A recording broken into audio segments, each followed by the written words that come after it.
pabulukan ng pabulukan, mas bulok to. Bagang! Aray ko, kawawang-kawawa naman itong motor na to. Pero yung alam mo ba yung mga click B2 tsaka B3, onting tagtag lang na mga yan, siraan yung mga rubber link. Pero tignan mo yung B1, 2016 model ah. Buhay pa rubber link, boy. So, grabe. Ito pala yung wiring ni Click B1 natin, oh. Grabe, nakita na namin yung loob. Malala. Sobrang lala. Hi! Nako, Click B1. So, ngayon, may naisip na mga pangalan dito eh. Magandang pangalan nito is Scam eh. O kaya Modus. Sakit talaga sa ulo. Tapos ito, tignan nyo. Ito. Tignan mo. Tumatagas yung brake fluid dahil nga basag yung ano. So, wala natin bumili ng master na bago. So, anyway, ito na yung mags na kinabit natin. Kung mapapansin nyo, nagkatindig dahil sa pulang mags, di ba? Nagkatindig siya. Tignan nyo mabuti. Pero wala pang engine support yan, ha? Ang hirap ng walang center stand, no? Wala pang engine support. So, ngayon, speaking of engine support, so, marami na tayong stock niyan dito sa shop, ha? BCK Garage, gentry lang sa mga gusto magpakabit. Meron tayo ditong modifier. Ito yung talagang subok na subok. So, meron tayong 2.5 at meron tayong plus 3. Yan. Kita nyo yung agwatan? Alright. So, ako, hindi yun yung ikakabit ko. Kasi meron akong pinagawa kay modifier na mas mahaba. 3.5. 3.5 tayo, syempre, kay. Wala pa rin kasing pangalan eh.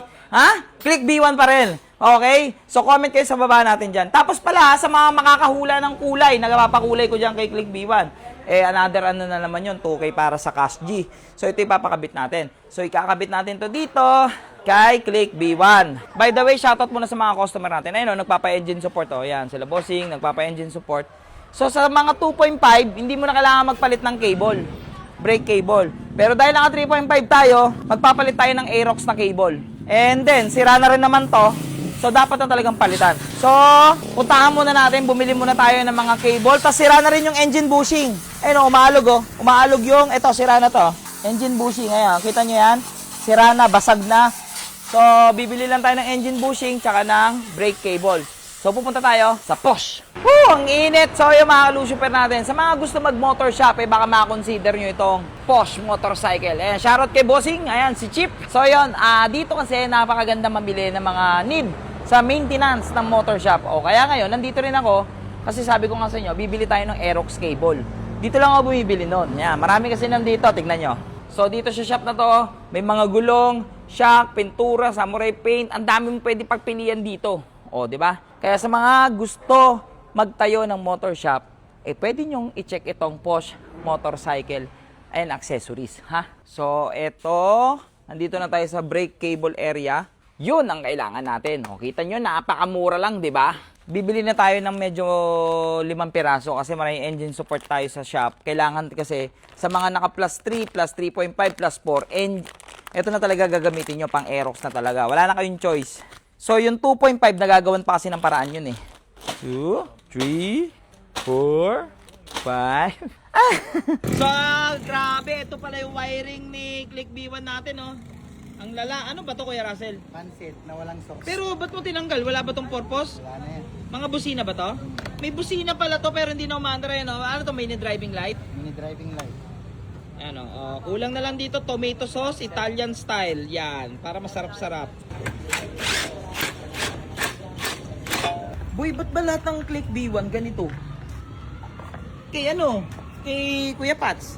Ganyan. Diba? Ganyan din. Kay Boss Alpon, ganyan din. Ang lalala. Ewan ko lang kay Sabery kasi hindi pa binabaklas ng Sabery yung kaan. Tsaka kay... Ay, hindi. Yung kay Master Baby, sariwa, you know? Tingnan mo naman to, boy. Pwede na magtanim ng kamote sa loob. Ang lala, oo. Halos di mo na nga makita yung throttle body sa dumi. Pwede ka magtanim. Ba't kaya lahat ng Click B1, dala ng katandaan kay Russell, no? Kasi ito palang model ng motor natin, talagang first gen na Click B1, 2016. Lintik na yan, no? Sunblast? Literal na sunblast, boy. Kung pabulukan ng pabulukan, mas bulok to. Panalo sa kabulukan tong motor na to. Tignan nyo, bagang! Aray ko, kawawang-kawawa naman tong motor na to. Ang tindi. Tignan mo to, may babaon pa. Uy, ano yan? Ano yan? Ano yung mga plastic? Pero yung paano yung Optimus Prime, ayan o.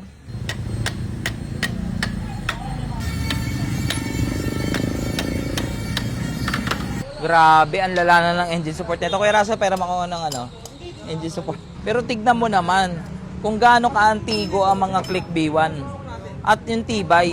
Tignan mo yung rubber link buhay pa, no, Kuya Russell? Oh, pero yung alam mo ba yung mga Click B2 tsaka B3, onting tagtag lang na mga yan, sira na yung mga rubber link. Pero tignan mo yung B1, 2016 model buhay pa rubber link, boy. Di pa. Hindi ko nga lang alam kung napalitan nila to before o hindi.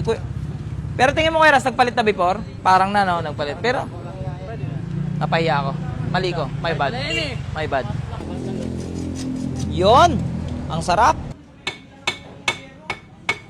Yan ang downside pag wala kayong center stand tapos nagpa-engine support kayo. Mahalan labor niyan. Woo!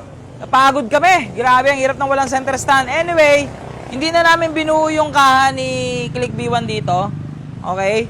So, ito yung tindigan niya ngayon ng plus 3.5. Ang taas ng ibabaw.